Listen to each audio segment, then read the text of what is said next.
నేను చేసింది కాదు మ్యాజిక్. ఈ మ్యాజిక్ కరెక్ట్ వస్తే నేను ఎలా చేస్తాను మీరు కూడా చేయండి.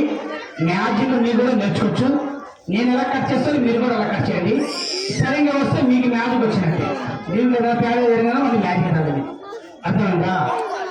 ఏమో అర్థమైంది కదా, చూసుకున్నారు కదా. నేను ఎలా కట్ చేస్తాను మీరు కూడా అలా కట్ చేయండి. అందరూ ఒకసారి కట్ చేస్తే నేను మ్యాజిక్ నాకు కాదు మీకు కూడా వస్తుంది. ఓకే, ఏదైనా మ్యాజిక్ మీకు రాదు నాకు రాదు.